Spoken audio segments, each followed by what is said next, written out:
ये क्या? साहब मैडम का आशिक रूम में छुपा है क्या? क्या हुआ राजा, तुम चिल्ला क्यों रहे हो?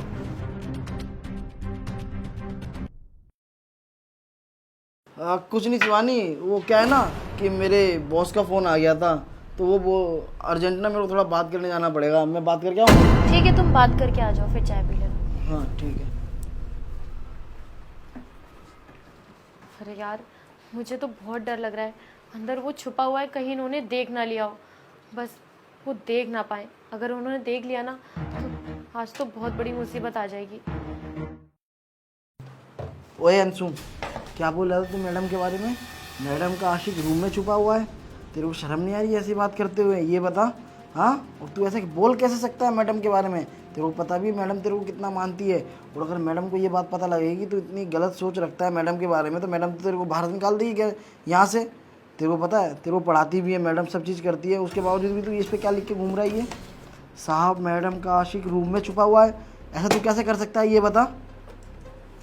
साहब मैं सच बोल रहा हूँ, अगर आपको मेरी बात पर यकीन नहीं है ना, आप ना थोड़ी देर बाद है ना यहाँ से चले जाना, फिर जाके देखना मैडम ना रूम में अपने आशिक से मिलने जाएगी। अगर आपको मेरी बात पर यकीन नहीं है ना तो मुझे नौकरी से निकाल देना। देख ले अंशु, तू इतना गंदा आरोप लगा रहा अपनी मैडम के ऊपर। अगर तू झूठ बोल रहा होगा ना तो तू सोच नहीं सकता मैं तेरे साथ क्या करूँगा, समझ गया? कोई पराया लड़का हमारे घर में आ रहा है और मेरे को पता ही नहीं है, और तेरे को पता है, तू बड़ा बोलने वाला आ गया कि मैडम का आशिक रूम में छुपा हुआ है। साहब ये तो तब की बात है ना जब आप यहाँ थे ही नहीं, जब आप आए तो उन्होंने रूम में दुबका दिया आशिक को अपने। चल ठीक है, मैं चेक करूँगा, मैं भी जाऊँगा बहाना मार के बाहर, और अगर तेरी बात झूठ निकली ना तो सुन मेरी बात, तेरे को मैं घर से निकाल दूँगा, और तेरे माँ बाप है ना उनको भी बताऊँगा मैं तेरे पापा की तबीयत ख़राब हो रही है, इस वजह से नहीं आ रहे हैं यहाँ पे।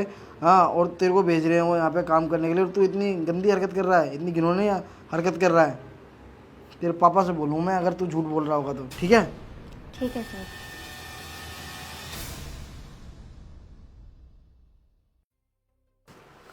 अरे शिवानी, वो क्या है ना कि थोड़ा मेरे को बाहर जाना होगा ऑफिस के काम से, बॉस ने बुलाया है मुझे, तो रात में थोड़ा लेट हो जाऊंगा मैं, ठीक है? अच्छा, कोई बात नहीं, आराम से जाना। और वैसे काम तो ज़रूरी होता है ना, तो काम तो करना ही पड़ेगा। चाय पी लो तुम, फिर चले जाना। नहीं नहीं, चाय भी बाद में पीऊँगा मैं, ठीक है? तुम बाकी ध्यान रखना अपना। ठीक है।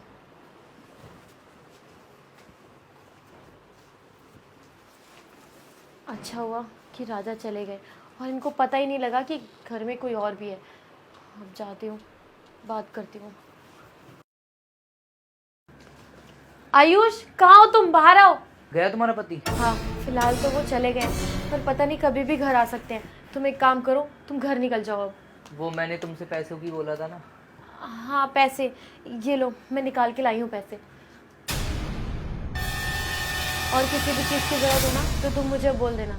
और हाँ, अब से ना इस घर में मत आना, क्योंकि अगर मेरे पति ने हमें साथ में देख लिया ना तो पता नहीं क्या हो जाएगा।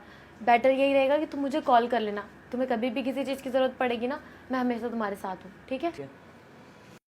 शिवानी, ये सब क्या चल रहा है तुम बताना जरा।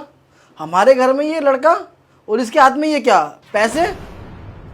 ये सब क्या चल रहा है शिवानी? हाँ, तुम क्या कर रही हो हमारे घर में? इसका मतलब ये तुम्हारा आशिक है, ये तुम्हारे को पैसे देने आया है, या फिर तुम इसे पैसे दे रही हो? बताना जरा मुझे। देखो राजा, जैसे तुम सोच रहे हो ना, सच में वैसा कुछ भी नहीं है। तुम गलत समझ रहे हो। तुम्हें शर्म नहीं आई ये सारी हरकत करते हुए, इतनी घिनौनी हरकत करते हुए? अगर ये बताओ तुम मुझे बाहर किसी सोसाइटी वाले ने देख लिया कि पति होते हुए भी पत्नी किसी पराये मर्द के साथ घूम रही है, अपने घर में बुला रही है, तो क्या इज्जत रह जाएगी मेरी? ये बताना जरा। अरे बस करो राजा, हद हो गई है अब। बिना कुछ सोचे समझे इतना सब कुछ बोलते चले जा रहे हो। अरे मेरा कोई अफेयर नहीं चल रहा है, ना ही कोई बॉयफ्रेंड है मेरा, बल्कि ये मेरा भाई है। और मैं जानती हूँ कि तुम मेरी इस बात को भी सच नहीं मानोगे। अगर तुम्हें मुझ पर भरोसा नहीं है ना, एक काम करो, अभी के अभी मेरे घर वालों को फोन करो और उनसे पूछो कि कौन है ये। वीडियो कॉल करो अभी के अभी। तुम्हें तो मुझ पर बिल्कुल भी ट्रस्ट नहीं है ना, जल्दी उठाओ फोन। क्या कहा तुमने? ये तुम्हारा भाई है? शिवानी एक चीज़ बताओ तुम, कि मैं तुम्हारे कौन से भाई को नहीं जानता, ये बताओ। तुम्हारे सारे भाई को तो मैं जानता हूँ, उसके बावजूद भी तुम मुझसे झूठ बोल रही हो। कौन सा भाई है ये? बताना जरा मुझे, तुम कौन सा भाई है जरा बताना तुम मुझे। राजा, मैं कोई झूठ नहीं बोल रही हूँ, सच में ये मेरा भाई है, मेरी बुआ का लड़का है। और जब हमारी शादी हो रही थी ना, उस टाइम पे इसे कुछ जरूरी काम था, ये एग्जाम देने गया हुआ था बाहर, तब ये हमारी शादी में नहीं आ पाया था। और ये जब मुझसे मिलने आया तब मुझे पता लगा कि इसको पैसों की प्रॉब्लम है। मैं इसकी हेल्प करना चाहती थी। मैंने सोचा मैं तुम्हें बताऊंगी कि मुझे अपने भाई को पैसे देने हैं, तो शायद तुम मना कर दो। और मैं अपने भाई से बहुत प्यार करती हूँ, इसीलिए मैंने सोचा कि तुमसे छुप करके इसे पैसे दे दूंगी, इसकी मदद भी हो जाएगी। वैसे भी कुछ दिनों बाद ये सारे पैसे लौटा देगा। देखो राजा, मैं तुम्हें कोई धोखा नहीं दे रही थी, लेकिन तुम्हें ये सब करने से पहले ना एक बार सोच लेना चाहिए था। अब उसके सामने मेरी इज्जत क्या रह गई है? वो क्या सोचेगा हमारे बारे में कि हम दोनों के बीच में कोई ट्रस्ट नाम की चीज़ ही नहीं है। देखो शिवानी, ट्रस्ट की बात नहीं है। मैं भी ना अंशु के बहकावे में आ गया था और मैंने ये सारी चीज़ें देख ली कि उसके हाथ में पैसे हैं, जब भी मैंने उल्टा समझ लिया। हो सके तो यार मुझे माफ़ कर दो, और आगे से ना मैं कुछ भी बोलने से पहले 4 बार सोचूंगा कि क्या बोलना है क्या नहीं। और हाँ, मेरे को पता भी थोड़ी ना था कि ये तुम्हारा भाई है, ना हमारी शादी में ये आया था, तो इसीलिए गलतफहमी हो गई मेरे को। माफ़ कर दो, आगे से ऐसी गलती मैं कभी नहीं करूँगा। ठीक है राजा, इस बार तो मैं तुम्हें माफ़ कर रही हूँ, पर ध्यान रखना अगर दोबारा तुमने ऐसी कोई हरकत करी ना तो मैं तुम्हें माफ़ नहीं कर पाऊंगी। लोगों के कहने पे नहीं चलता है रिश्ता, और वैसे भी तुम्हें मुझ पर ट्रस्ट करना चाहिए था। मैं भी तो तुम पे ट्रस्ट करती हूँ ना। ठीक है, आगे से ऐसी गलती दोबारा नहीं करूँगा मैं। ठीक है राजा, कोई बात नहीं। अच्छा, अब तुम दोनों बाहर बैठो, मैं चाय बना देती हूँ।